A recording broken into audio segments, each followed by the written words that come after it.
Okay, hello and welcome back to my tutorial about how to color a picture on Gimp. Alright, so thus far we have successfully gotten the picture onto Gimp and done the skin, and then in the last video we just did the hair and the ears. And now I'm going to focus on the clothes. So, looking at this, you can see what kind of colors might go well with her hair.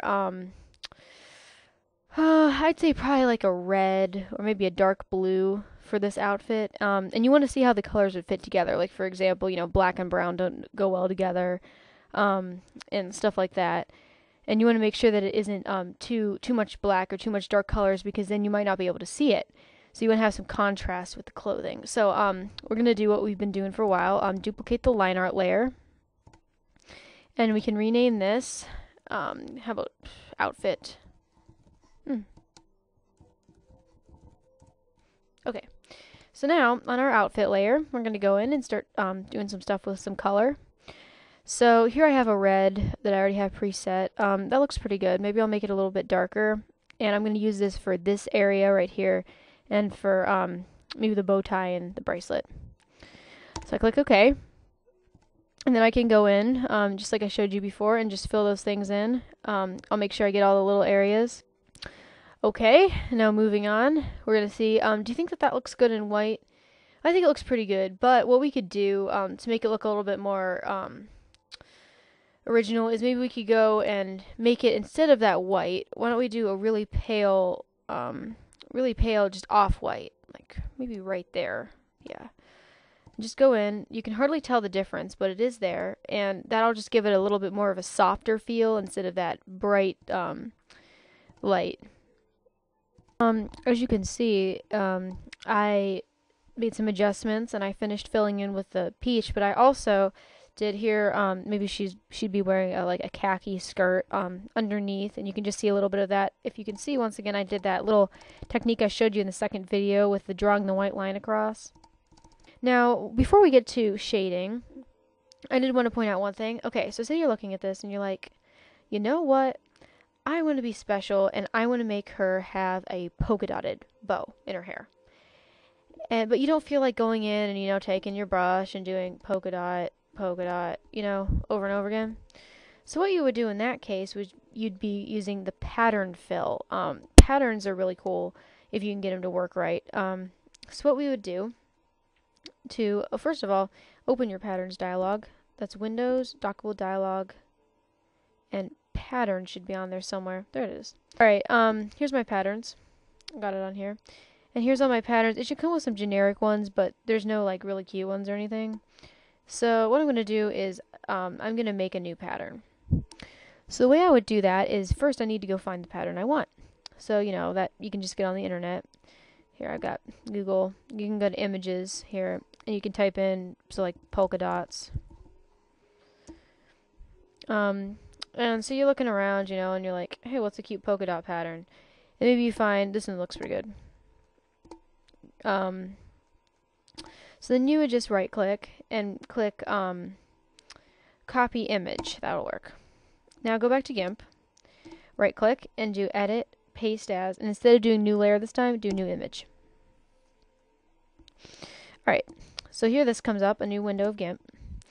And you see your little polka dot pattern here. And you can adjust that if you want to, but it looks pretty good to me. Maybe just do a little bit of stuff with contrast. Just make it really black and white. And say that I want it red to match the rest of our outfit. You can go in and do red instead of black. There you go. Okay, so then what I would do is I do File, Save As. Now this time, instead of saving it as an XCF file, first of all, you want to go to wherever your Gimp file saved. For me, it's under probably like your username, and then you can go to Gimp and you find patterns, go down, and you want to save it under patterns. And when you save it, make sure that it's a PAT file. So for patterns. So you would go, I'm going to save this as polka dot red, and then you do .pat and click save. And this little box should pop up, and you can make a little title for it. So I'm going to do red polka dot pattern. I'm going to do save. Okay, there you go. Now, what should happen if this worked out is when I go back to this, then I can do refresh on my little pattern toolbar. That's that little button right there.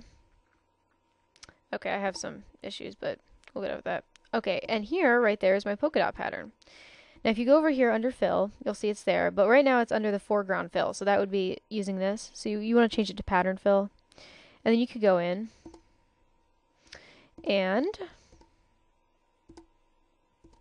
change it to polka dots.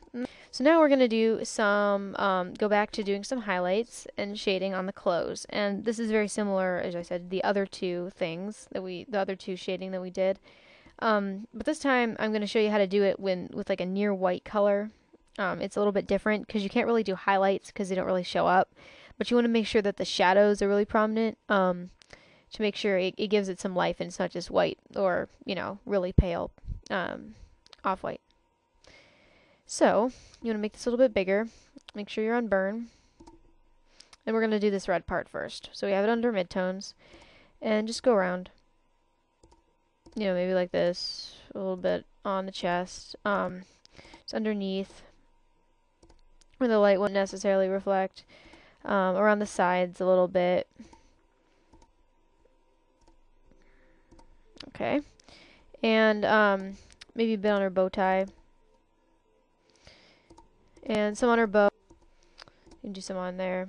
And under here, of course.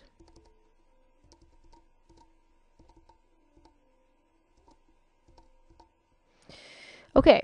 Now that looks pretty cool, so we're going to save. But as you can see, there's kind of a lack of shading here to do on the white area. It didn't really have much of an effect on that. And that's because, as I explained, white doesn't really have any midtones, and neither does really light colors. So what you want to do to add some shadows to that is go to highlights, burn highlights, because that's what, you know, white has, highlights. It is a highlight. So then you can go in, maybe change the opaquency so it isn't quite as glaring. And you can just go and add some little highlights around there. Maybe on, like, you know, the underside of the clothing, or you know, where it would be hidden. Okay, that looks cool. So we're going to do save.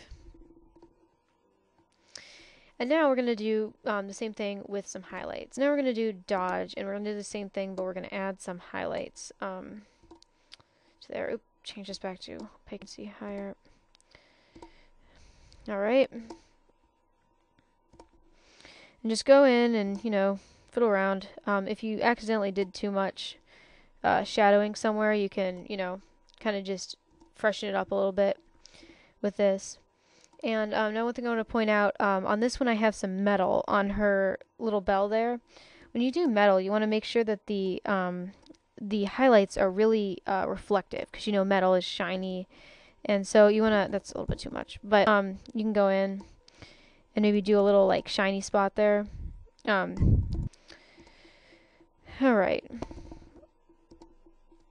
Alright. So it looks pretty good. So now we can do Control S and save it. Now if you want to move on to the next video, I'm going to tackle eyes. And yeah.